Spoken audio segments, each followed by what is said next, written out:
Good morning, my dear people of Biafra. Good afternoon, good evening, of course, depending from where you're hearing my voice from. I'm very, very massively happy to come your way once again. And I'm happy that we are moving. We are taking giant strides in Biafra, in the USB. I'm happy, of course, that Dr. Ngozi Raboise is doing a whole lot to move, to navigate Biafra forward.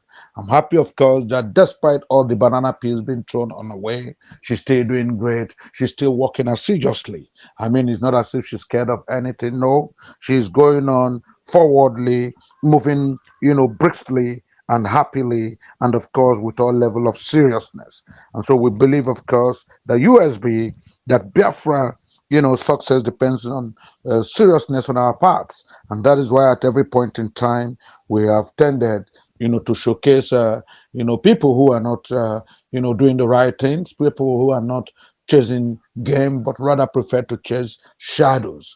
And that's why I'm happy, very, very happy, especially that yesterday the so-called, fundraising committee for the building of a massive mansion or palace, for Obi of Lagos was put aside because, of course, the Yoruba people came out with all manners of threats, including police officers everywhere, including Mopol everywhere, including the OPC people everywhere close to that Apple Hall where that event would have been held yesterday. Thank God, so far so good. We've not heard there are any casualties. I mean, I've not heard anybody who was, deleted or quiet. But of course, I'm happy that that event didn't hold because, of course, it was a gangatwal, effort in, in wastage. It was a white elephant project. When you want to do OB of your community, do it within your region, do it within your locality. Don't bring it and come and be building gangatwal buildings, mansions, wasting billions for no apparent reason other than chasing shadows. Ladies and gentlemen, this audio of this morning is a very serious one because if you're not aware, we are very much in the know. Yes, we are in the know that our maximum, yeah, if you're not in the know, then know it now that our maximum leader, Nnamdi Kanu, is not feeling healthy. Yes, our maximum leader has issues surrounding his health, and he has continued to, make this known to the authorities in Nigeria, telling them, look, I need to seek proper medical attention. I need to have a good medical attention because my systems are not working. I am every day dilapidating health wise. Of course, ladies and gentlemen, maybe you're not aware, but it has gone to the courts. Yes, even though there's a recession in the courts, in the either justice system, especially high courts and all that, but Mazen Nnamdi Kanu has gone to the courts because of a failing health concern. So I think it's very important in Biafra Superstars Media that will bring this matter immediately, to the full glare and awareness of Biafran people. Because of course, Biafra is in our DNA. Of course, we are serious when we talk about Biafra. We want to make sure our people live and let live. We want our people to drink. When they drink, they can comfortably drop the cup without any harassment. We want to stop undue harassment. We want to stop complete marginalization of our people. We want our people to have their own heritage, to have their own, domiciled, sovereign national identity. Of course, this is why the USB is very, very important and very, very compulsory for all Biafrans. So, ladies and gentlemen, it is in the news. Yes, Mazen Nnamdi Kanu has very, very serious debilitating medical concerns that need urgent attention. And so he has gone to the courts. Of course, he's still being ably represented by the former Attorney General of Nigeria, two-time uh, uh, uh, Minister for Justice, Chief Kanu Agabi. Yes, ladies and gentlemen, it's important we pay attention. So I crave your indulgences wherever you are. Let us know what is happening there to our own, venerable leader, Mazi Onyendo Nnamdi Kanu. So let's get into the brass tacks now, ladies and gentlemen. This is a very serious matter. We shouldn't toy with it. Every Biafran should be on their knees, praying, praying, and not stopping. Praying without stopping, until something is done. This court must grant our maximum leader a reprieve. His health is very terribly affected. And if he doesn't leave the DSS dungeon, if he doesn't leave the debilitating conditions in which he has been forced to be back to back for the past 4 years now, moving to 5 years, then it will be a sorry news for us. But that's not our portion, ladies and gentlemen. That's not our portion, ladies and gentlemen. We believe justice must be done and be seen to be done as far as Mazi Nnamdi Kanu is concerned. Let's go into the nitty-gritty of it. You're welcome. Based on claims that Nnamdi Kanu, leader of the proscribed Indigenous People of Biafra, the IPOB, has health issues relating to his pancreas and liver, the Federal High Court will on Monday hear a motion he filed seeking an order transferring him to the Abuja National Hospital for urgent medical attention.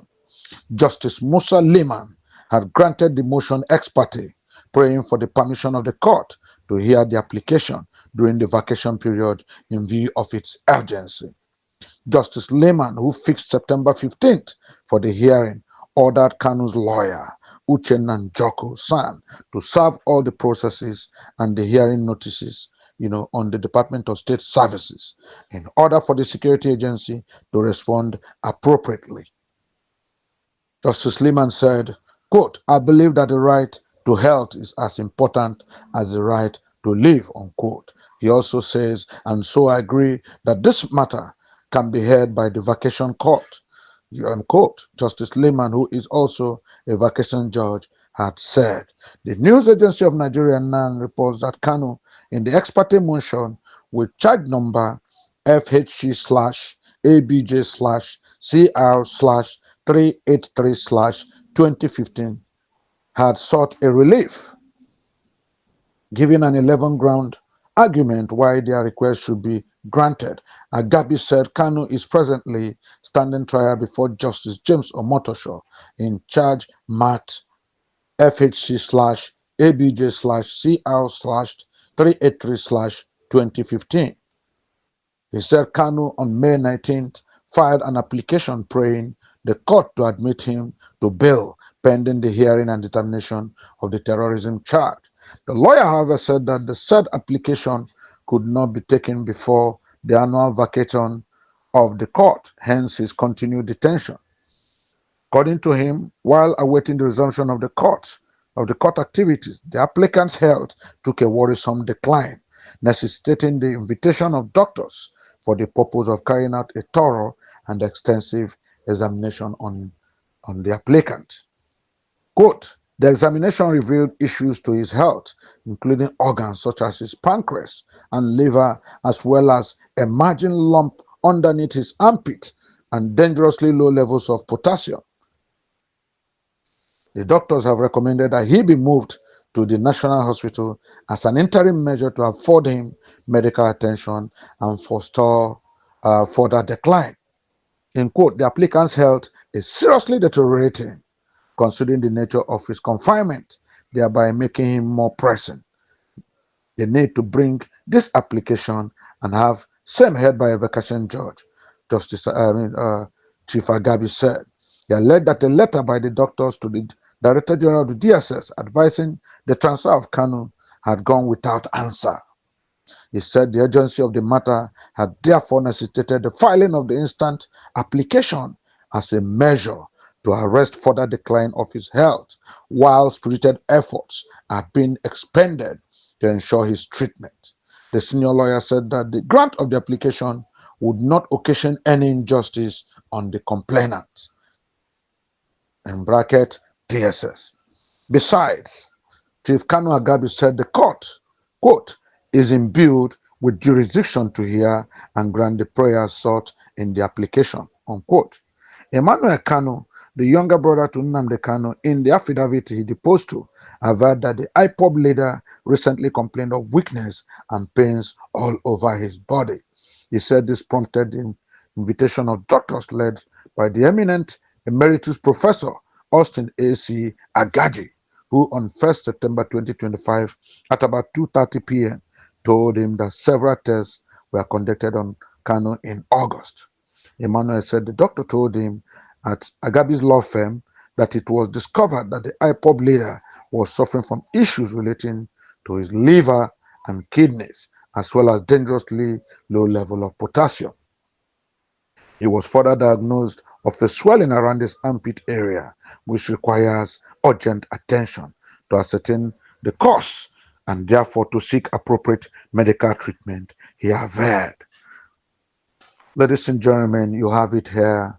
While some of us are enjoying the comfort of our homes, while some of us are enjoying all manners of comfort in our different locations, either in the diaspora or even within the country or within the Biafran enclave, our own leader, Onyendo Nnamdi Kanu, has been undergoing through so many painful, so many uncomfortable, so many distressing situations, back to back for the past close to 5 years now. If you notice that, of course, if you remember that he has been in the confines of the DSS dungeon, since his unfortunate rendition, if you like, or kidnap, preferably from Kenya. The man has been subjected to all kinds of inhuman treatments, sleeping on bare walls, sometimes not sleeping at all. Back to back, Mazen Nnamdi has complained that he has not slept back to back, sometimes 2 weeks running, 3 weeks running. He rarely eats, of course, because the nature of the food they bring him, apart from the fact that he could easily be poisoned, is equally terribly poor.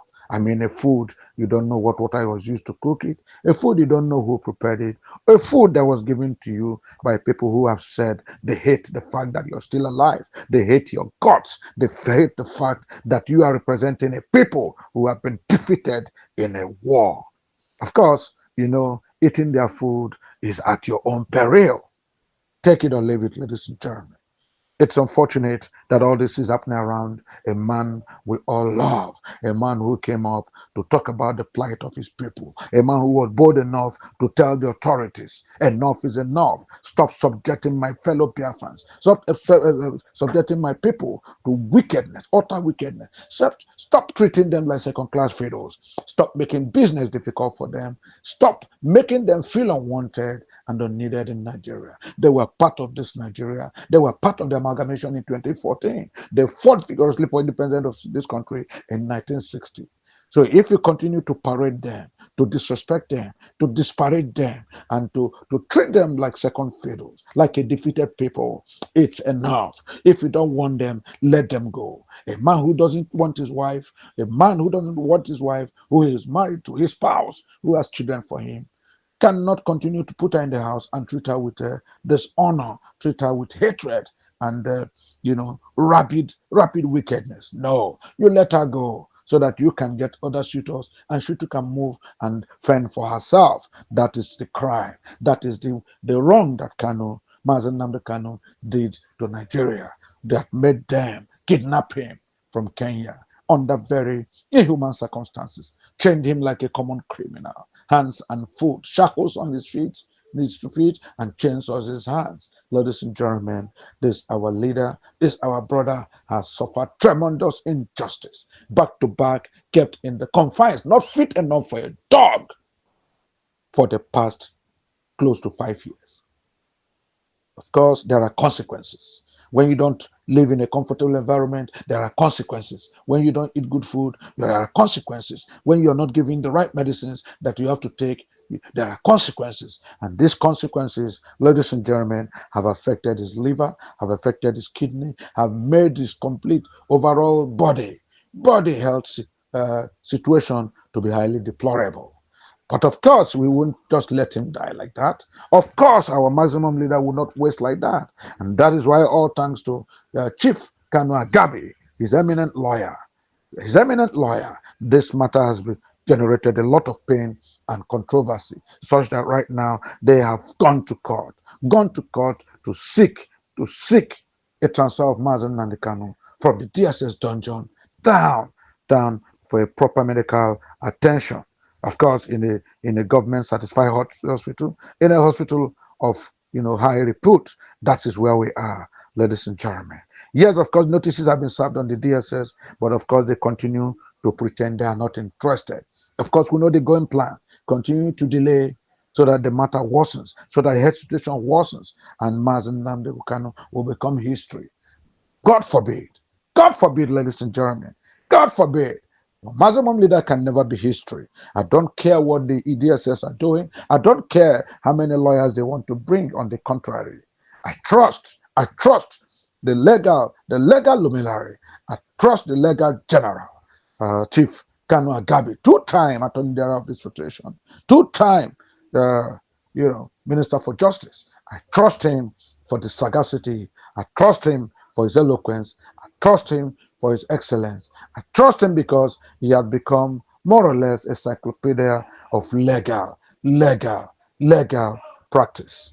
So, ladies and gentlemen, I'm bringing it to your notice here so that you are aware. If you don't know what to do, keep praying, and keep wishing Nnamdi Kanu a success at this time. Most of the time, most of the cases I've been having in the court, when he wins them, when they said there's no cause to keep him, the justices have always denied it. Nigerian government has always, appealed contrary. But we're hoping this time, this one now, the justice in charge, yes, Justice Liman, justice in charge, has equally expressed overwhelming interest, yes, overwhelming interest, to do the needful. Justice Liman, Musa Liman, had granted the motion ex parte, praying for the permission of the court to hear the application during the vacation period in view of its urgency.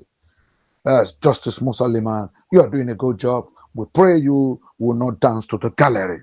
We pray you will continue to stand upright and maintain the three pillars of justice, equity, and fairness. Fairness, justice, and equity, no matter how or depending on how you want to place them.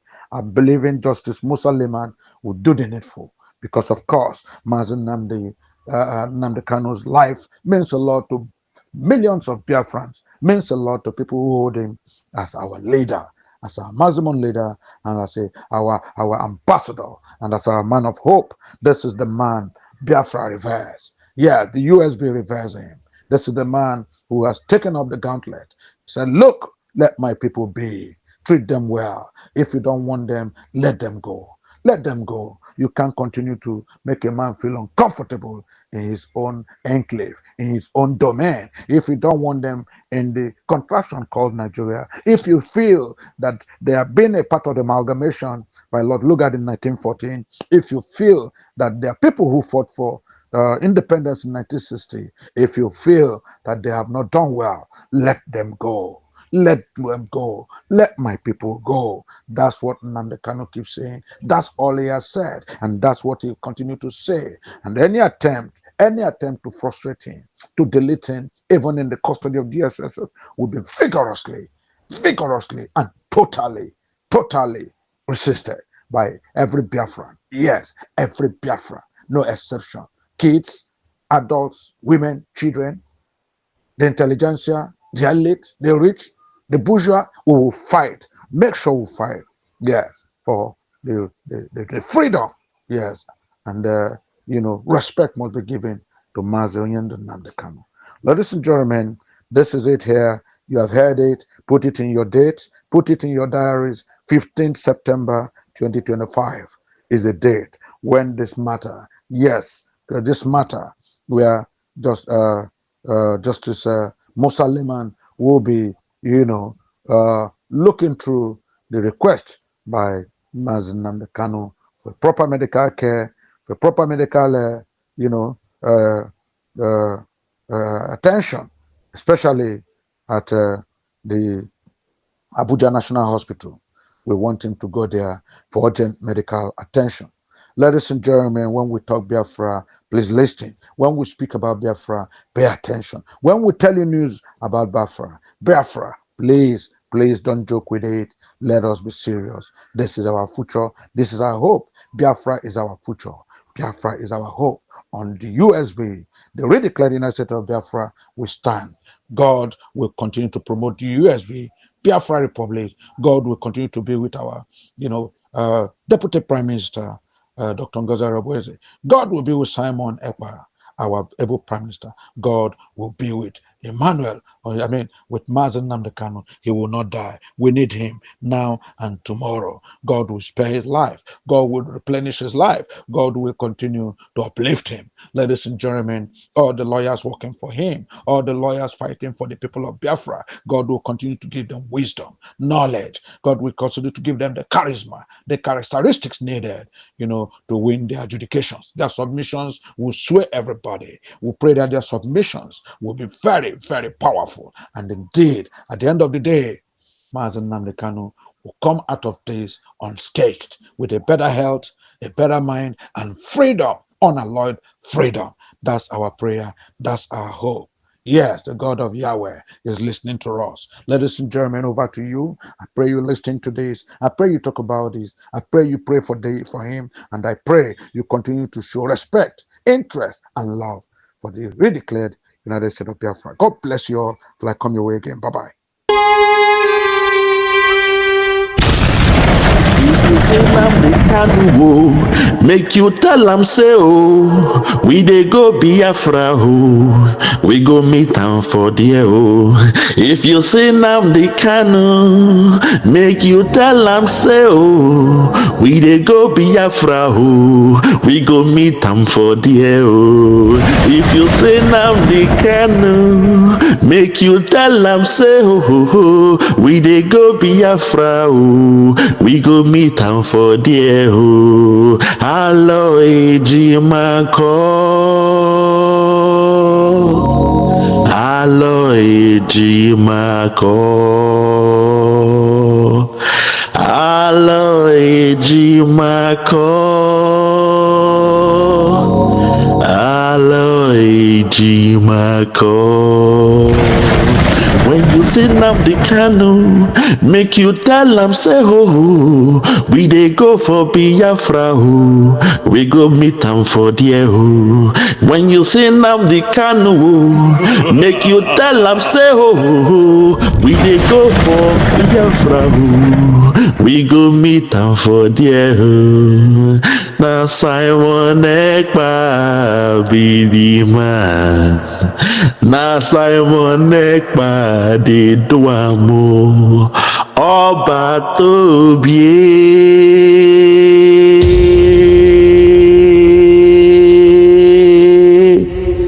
ọba tóbi